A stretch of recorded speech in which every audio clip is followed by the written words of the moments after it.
I never thought I'd find myself in this situation. 15 years of marriage and my life felt like a well-oiled machine. At least that's how it seemed on the surface.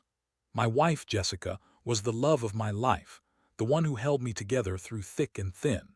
We had built a life together, a home filled with laughter, arguments over which movie to watch, and the occasional romantic getaway that felt like a scene out of a cheesy rom-com.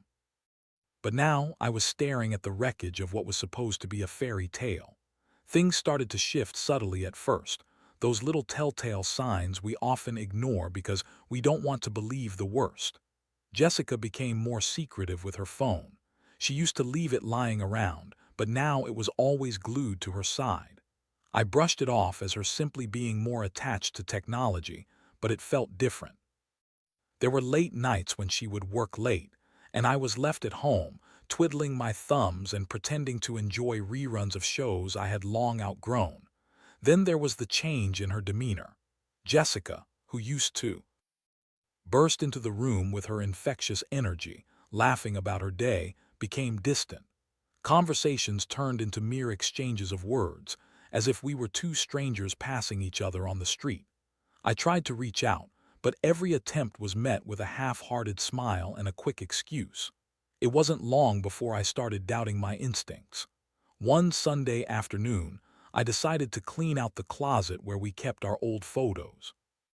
As I sifted through the memories, I stumbled upon a small scrap of paper tucked away between two frames. My heart sank as I unfolded it. It was a receipt for a hotel room in the city, dated a week prior. The name on the receipt wasn't mine. My mind raced, a million thoughts colliding with one another. I forced myself to breathe. What was happening? After that, I couldn't shake the feeling that I needed to know more. I began watching her closely, noticing every little detail.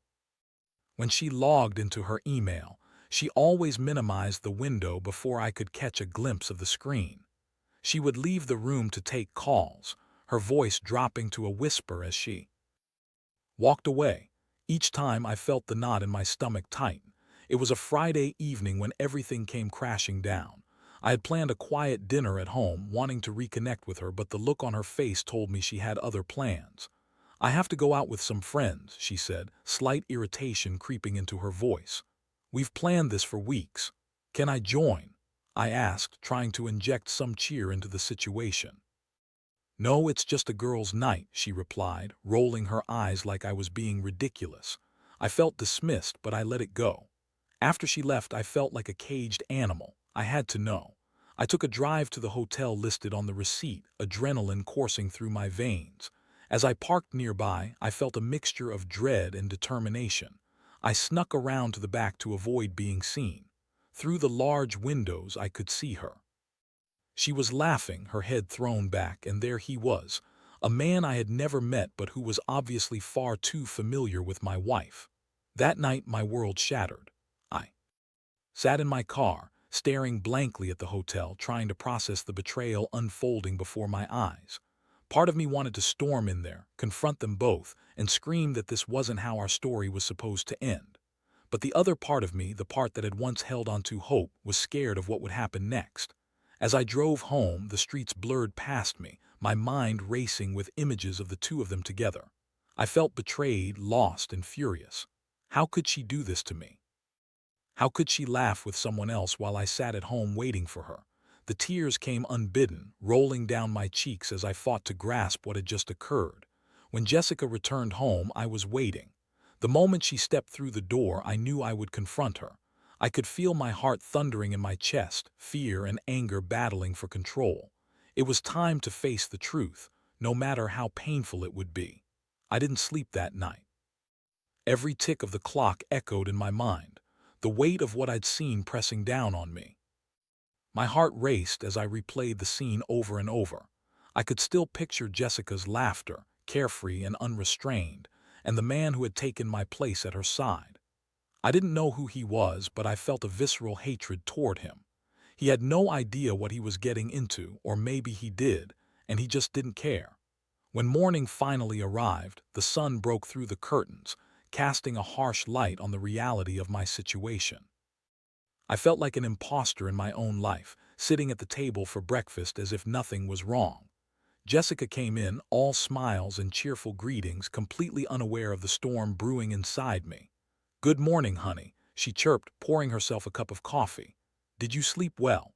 I forced a smile, though it felt like a mask. "Not really," I muttered, my voice low. I watched her reaction closely, but she continued sipping her coffee, oblivious to the tension hanging in the air. I couldn't hold it in any longer. "Jessica," I said, my voice shaking with a mix of anger and sorrow, "we need to talk." She turned to look at me, her expression shifting from casual to concerned. "What's wrong?" "Don't play dumb," I shot back, the words spilling out before I could stop them.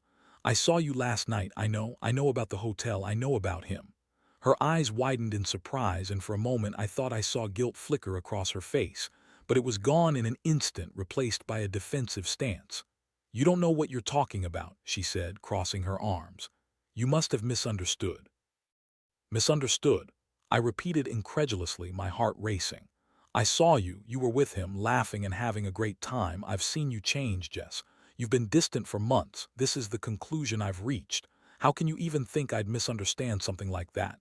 Jessica's defensiveness melted into anger. "You've been paranoid. You're imagining things because you can't handle the fact that I might want a life outside of just being your wife." Her voice was sharp, cutting through me like a knife.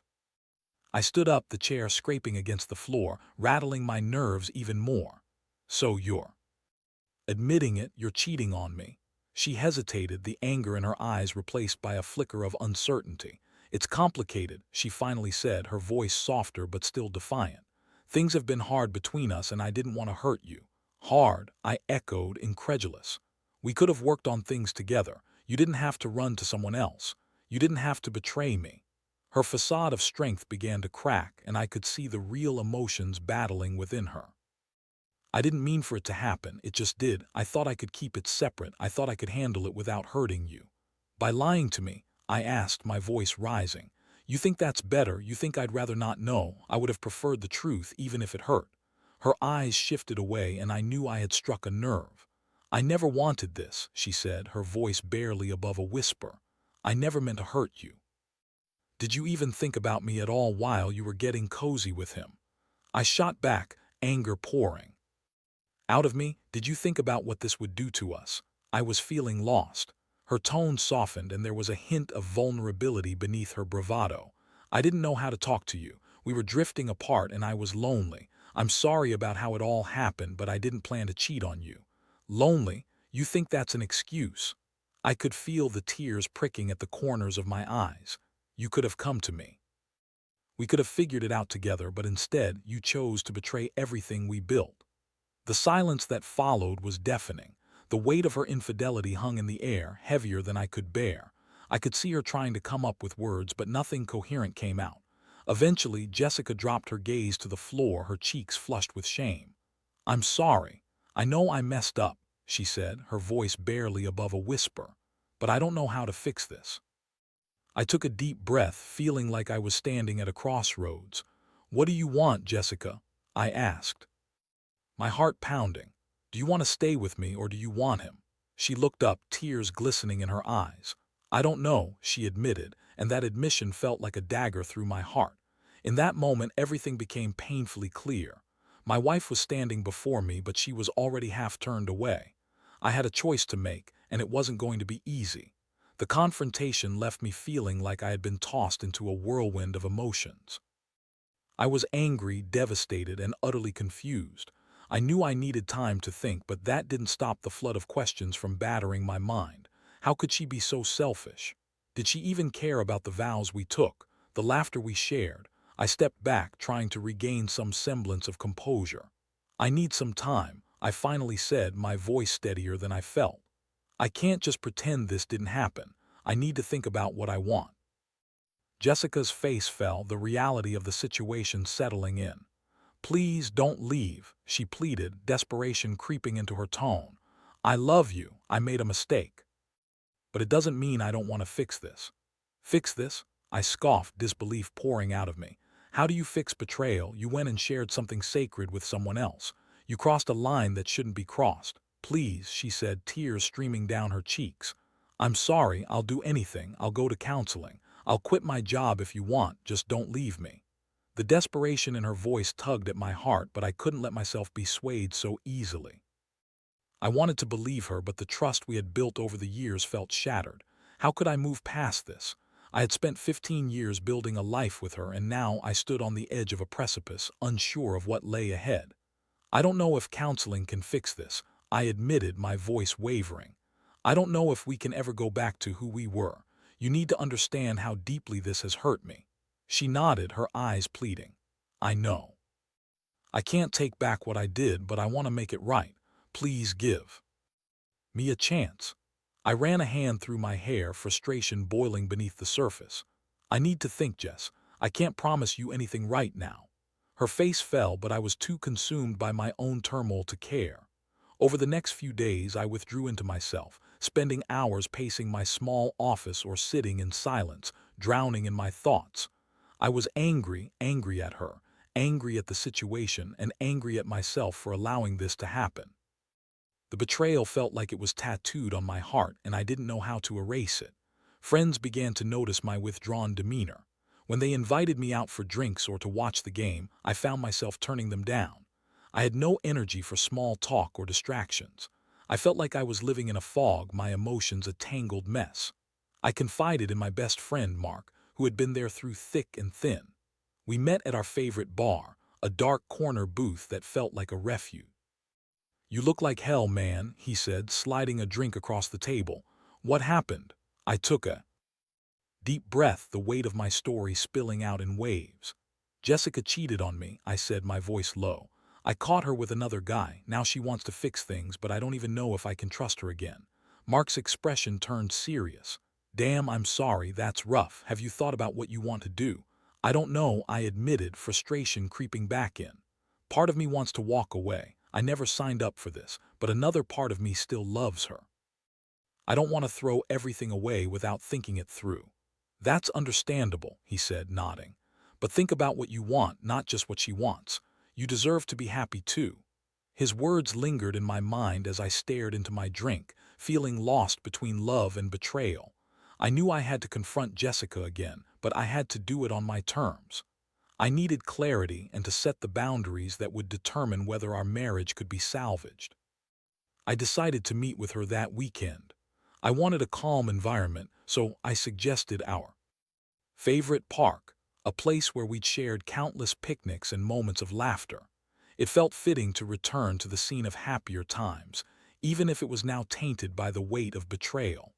As we sat on a bench under the sprawling oak trees, I watched her fidget with her hands. The vulnerability in her demeanor reminded me of the girl I had fallen in love with years ago. But I couldn't let my heart rule my head. "Jessica," I began, my voice steady, "I've thought a lot about what you said and what I saw. I want to know if you're willing to be honest about everything." She nodded, her expression serious. "I promise, just ask me anything." "Who is he?" I asked bluntly. I needed to know the details to understand the depth of her betrayal. She hesitated, biting her lip. "His name is Eric. I met him at the office. It started as just friendship, and then—" her voice trailed off as tears welled in her eyes. "Then what?" I pressed, needing to hear it from her. "Then it turned into something else. We connected and I crossed a line." I didn't mean for it to go that far. Her admission felt like a punch to the gut. "Did you love him?" I asked, my voice barely above a whisper. "No," she said, shaking her head frantically. "It was never love, it was a moment of weakness. I was feeling lost and he was there. I thought it was something I needed." "So you didn't think about what it would do to me?" I asked, my heart aching. "I didn't think at all," she admitted, her voice breaking. "I'm so sorry, I was selfish." I looked away, my head swimming with emotions. I needed to make a decision, and the weight of it felt heavier than I could manage. "I don't know where to go from here," I said, my voice choked with pain. "I'll do whatever it takes to earn your trust back," she pleaded. "I'll fight for us. Just give me a chance to prove it." I wanted to believe her, but could I? My heart was torn between love and betrayal, and the scales were tipping dangerously.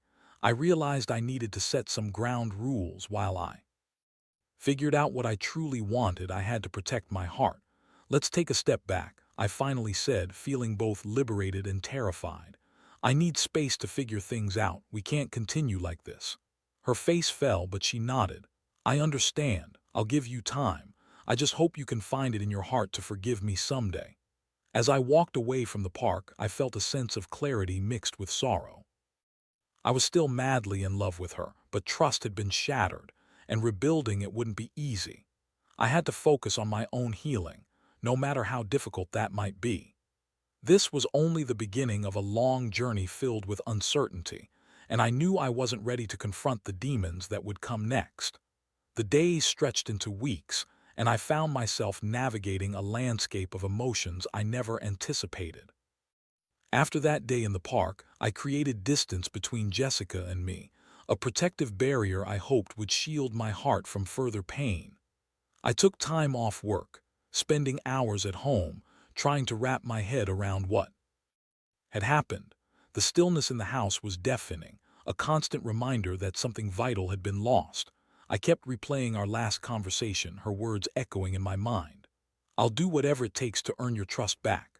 I wanted to believe her, but every promise felt like a fragile thread that could snap at any moment. It was as if I was walking on glass, careful not to make a sound, fearing that any misstep could shatter everything once more. Friends began to worry about me. Mark regularly checked in, urging me to get out and reclaim my life, but I wasn't ready. I felt like I was in a fog, and any attempt to socialize felt like climbing a mountain. Instead, I focused on self-reflection, trying to understand what I wanted.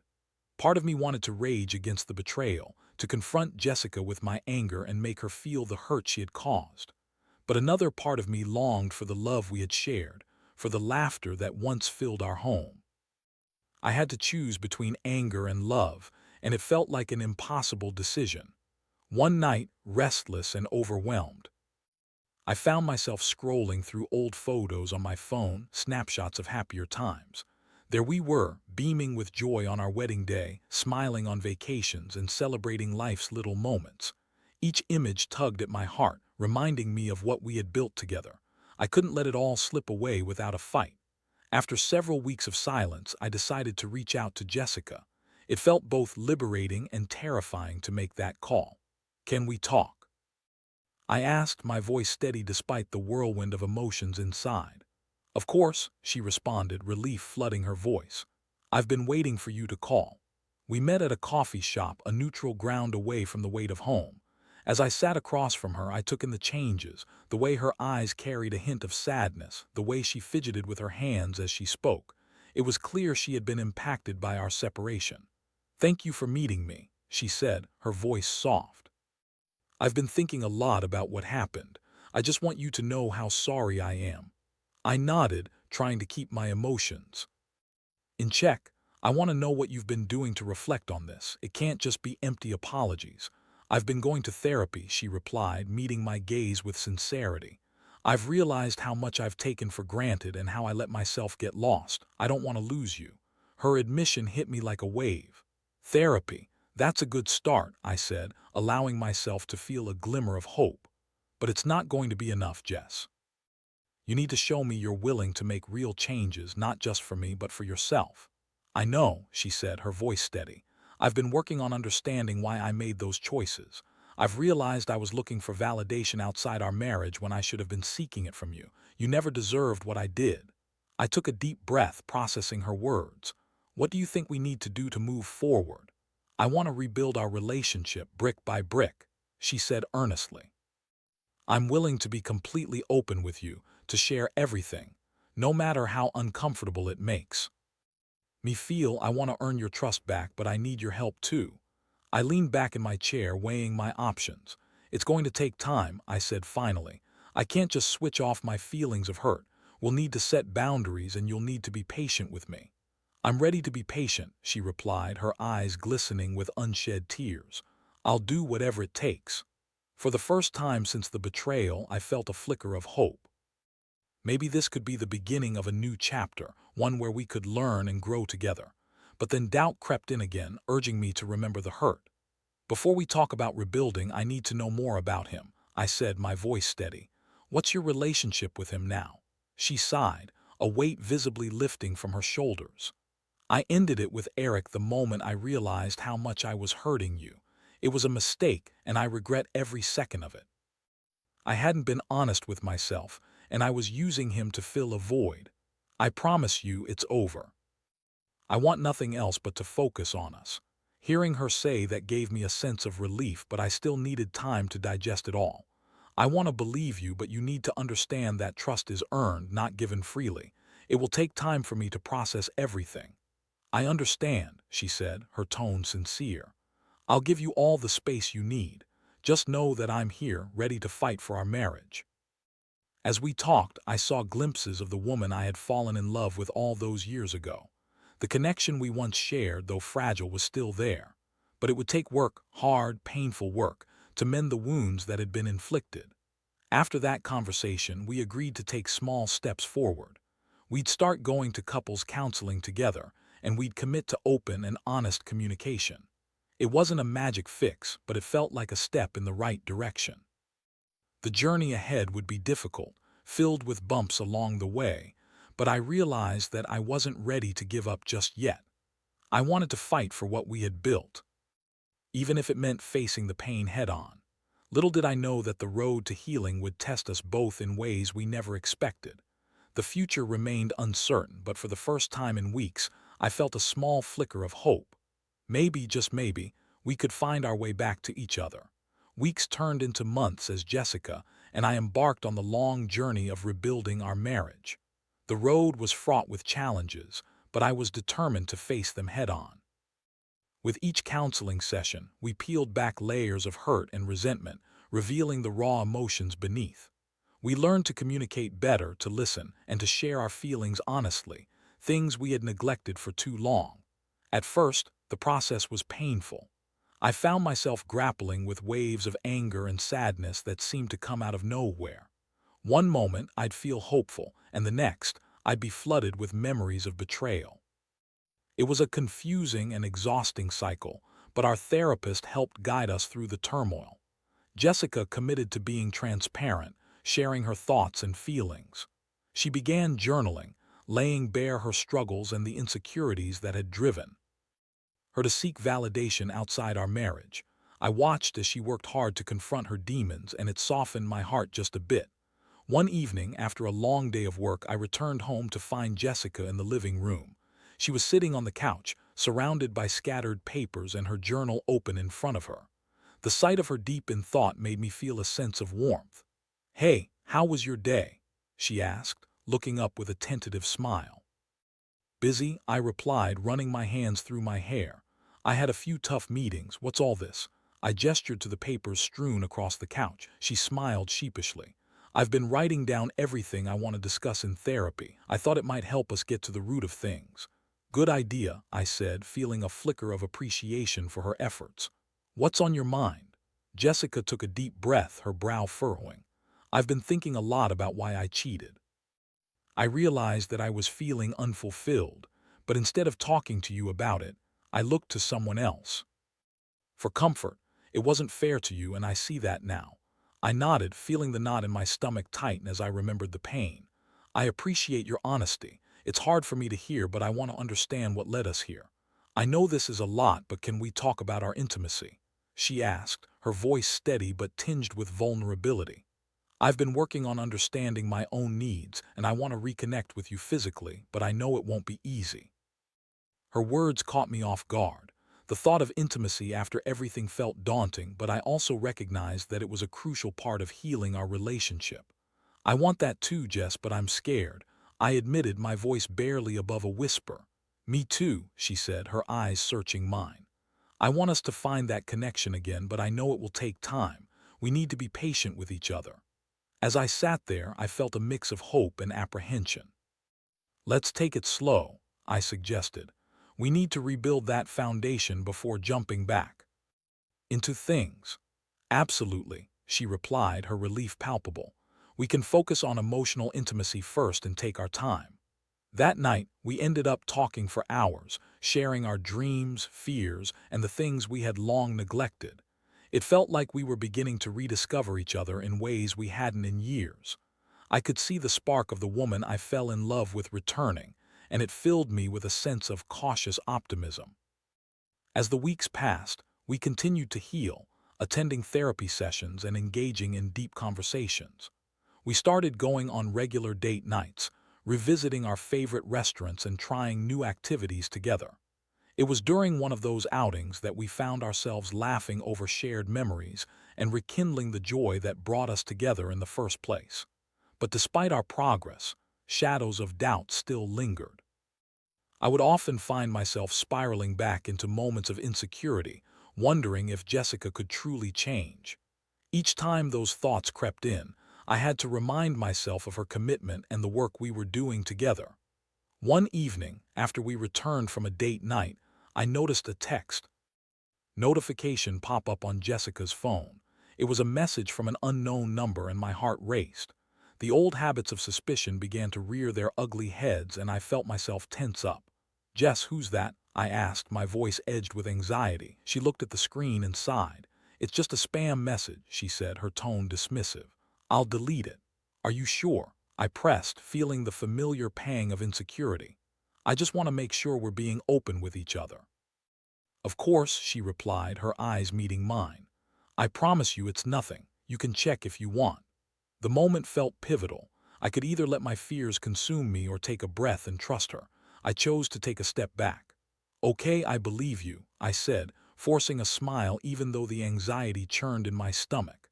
As we prepared for bed, I realized that this was part of the process, learning to let go of the past and stop letting my insecurities dictate how I felt. Trust was a fragile thing, and while I wanted to believe in her, it would take time to rebuild. The next day, as I went through my routine, I felt a renewed sense of determination. I had a choice to make, not to be defined by the betrayal but to reclaim my narrative and focus on the future.